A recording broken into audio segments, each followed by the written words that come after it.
Baik, pemirsa, kembali Anda menyaksikan Coffee Morning RDK di segmen ketiga ini. Kita masih melanjutkan perbincangan bersama Mbak Desi dan Mas Yusri. Nah, Mas Yusri, ini kan sebentar lagi kan Desi juga mau akan berangkat begitu kan ke Vietnam ya kalau nggak salah ya. Vietnam. Nah, itu persiapannya seperti apa yang dilakukan?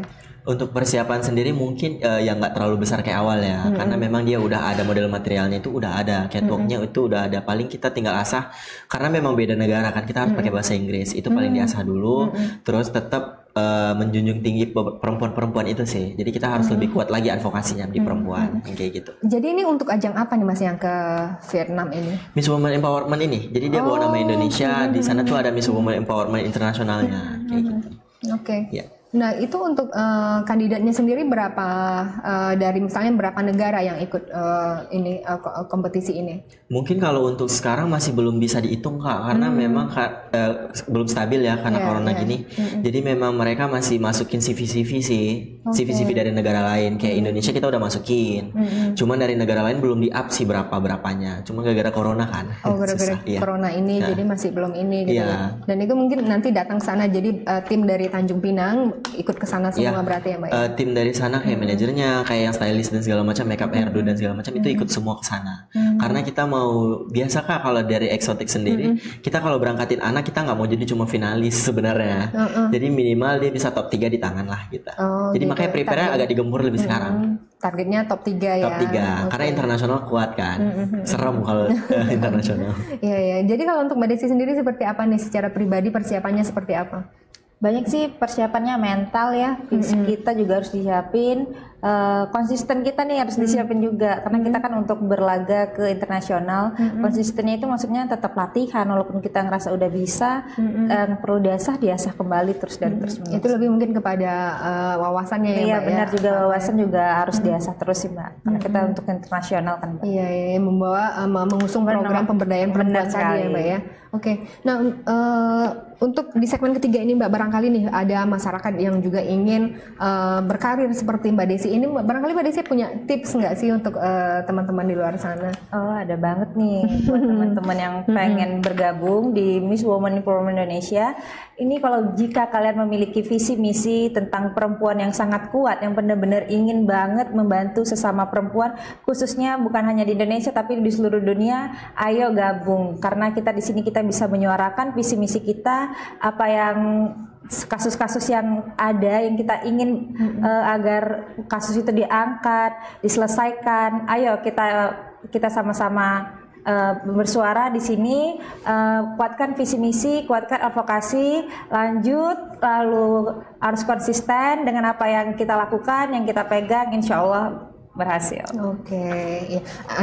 Artinya kita kalau memang sudah ingin terjun di dunia yang seperti ini, kita harus fokus juga ya Mbak ya. Oke. Nah, Mas Yusri, saya masih penasaran nih dengan dunia model dan dunia seperti ini. Nah, pemerintah ini sendiri kan bisa dikatakan dukungannya agak kurang begitu kan, agak kurang gitu kan. Kemudian itu tapi tetap semangat, tetap fight ya Mas ya. Iya, kita tetap semangat karena memang balik lagi yang saya bilang tadi, kalau misalnya ada ajang yang udah lebih pas untuk anak ini, kita berangkatin gimana pun caranya, walaupun dengan dana pribadi kita sendiri. Karena mau nggak dibungkiri sih Mbak, kayak dukungan pemerintah itu sebenarnya penting banget untuk dia place tinggi di sana. Karena untuk dapatin place tinggi itu pemerintah yang turun langsung untuk handle anak ini, dia bakalan dilirik banget sebenarnya kayak gitu. Oke, jadi memang sangat dibutuhkan ya Mas ya. Dibutuhkan Tapi sekali. sejauh ini masih ya kita masih sendiri lah. Masih bersalaman. Masih bersalaman aja. Baik, nah pemirsa, mungkin Anda masih ingin bertanya kepada Mbak Desi maupun Mas Yusri, bisa berkomentar di media sosial Facebook Tanjung Pinang TV. Anda bisa menyampaikan pertanyaannya di sana. Nanti kami akan sampaikan pertanyaan tersebut kepada Mbak Desi. Nah Mbak Desi, sejauh ini tentunya orang tua masih mendukung support ya kegiatan-kegiatan Mbak Desi sejauh ini. Alhamdulillah sih sangat mensupport sih dari dulu sampai sekarang, terus disupport, terus diberi wejangan-wejangan juga ya dari orang tua, tetap fokus sih, harus tetap fokus dalam menjalankan hal ini agar mendapatkan nanti hasil yang maksimal di internasional. Oke, jadi selain daripada mungkin Mbak Desi di dunia model, apakah mungkin ada kegiatan lain, mungkin misalnya kuliah, bisnis atau dan lain sebagainya? Kalau di luar juga masih sebagai karyawan sih, kalau di luar juga. Nah, Mbak Desi, saya juga tahu Mbak Desi ini kan juga sering menjadi narasumber ketika ada seperti acara-acara kecantikan gitu ya Mbak ya. Nah itu sebenarnya apa yang diinikan oleh penyelenggara sendiri? Maksudnya mereka tertarik kenapa Mbak Desi yang dipilih menjadi narasumber mereka gitu? Itu seperti apa sih Mbak? Balik lagi ya Mbak, bagaimana kita nge-brandingnya, nge-branding jam terbangnya kita, tapi balik lagi ke attitude kita sih agar orang senang juga bekerja sama dengan kita. Karena tidak dipungkiri di model ini untuk menjadi narasumber atau apapun itu, jika balik lagi ke attitude kita yang kurang, mungkin orang juga kurang berkenan untuk melanjutkan kegiatan atau pekerjaan ya Mbak. Tapi ini lebih dari misalnya satu nih udah mencoba menggunakan jasanya, terus dilihat kan dilirik nih, dari situ sih Mbak sebenarnya. Oke. Nah selain daripada itu mungkin dari pihak manajernya juga ini ya Mas Yusri ya, maksudnya memberikan dukungan gitu ya. Nah, kita tetap branding dia sih gimana caranya dia biar bisa up kan. Nah sejauh ini untuk Mbak Desi sendiri, kalau misalnya ada kerjasama yang masuk, misalnya dari brand atau apa gitu, berarti lewat manajer ya Mas ya? Kita lewat dari kita sortir juga sih Mbak, karena memang kalau misalnya kita udah ambil satu brand kecantikan, kita nggak bakalan ambil satu brand kecantikan yang lain karena kita profesional ya. Iya, gitu. Selama masih kontrak ya kita nggak ngambil ya gitu. Oke. Nah, berarti menarik juga nih. Nah, untuk Mbak Desi sendiri berarti memang fokus di dunia ini ya Mbak ya? Iya benar sekali. Oke. Nah pemirsa, seperti yang kita bicarakan tadi bahwa Mbak Desi ini ada yang di awal tadi dia menyampaikan bahwa kemenangan seseorang itu bukan berarti kekalahan untuk kita gitu ya Mbak ya. Ini menarik sekali. Kenapa Mbak Desi bisa mengatakan seperti itu? Nah artinya dia memiliki hati yang luas begitu pemirsa, artinya dia bisa menerima keadaan seperti itu dan juga berpandangan luas. Benar begitu Mbak Desi ya? Benar sekali.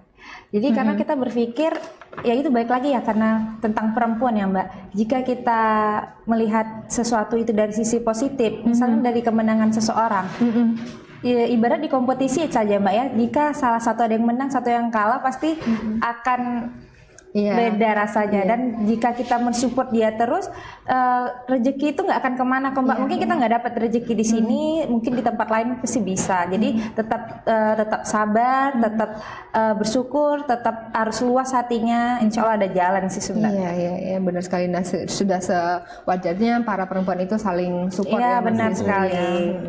Oke, nah pemirsa di segmen terakhir ini mungkin saya ingin dengar barangkali dari Mas Yusri dulu nih closing statementnya, barangkali ada mungkin saran untuk Mbak Desinya sendiri, kemudian bagaimana karirnya agar tetap berjalan mulus ke depannya, seperti apa? Kalau untuk dari saya sih sebenarnya kalau untuk anak yang udah capai kesuksesan, kita bisa bilang kesuksesan. Jadi kayak jangan pernah merasa puas sebenarnya, karena di atas langit masih ada langit, yang kayak gitu. Jadi tetap kejar apapun apa yang diinginkan, kayak gitu aja. Nah dari Mbak Desi sendiri Mbak, barangkali apa nih harapannya ke depan? Harapan ke depan mungkin untuk karirnya, untuk kemudian pekerjaannya dan lain sebagainya apa?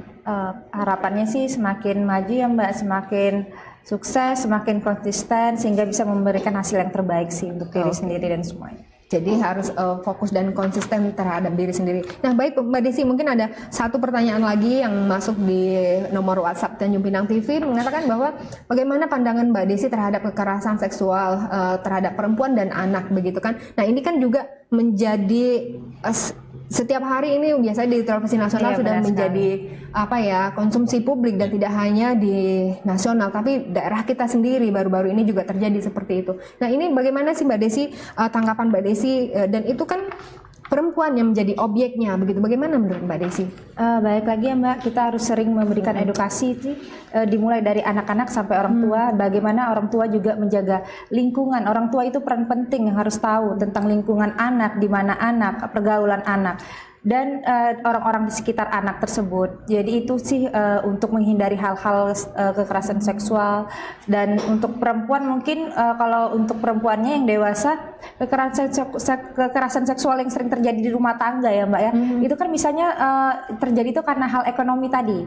Nah sebenarnya perempuan itu bisa menghindarinya mungkin dengan punya pendapatan sendiri, yaitu balik lagi, nah tidak perlu bekerja di kantor tapi bisa usaha sendiri apapun itu melalui digital.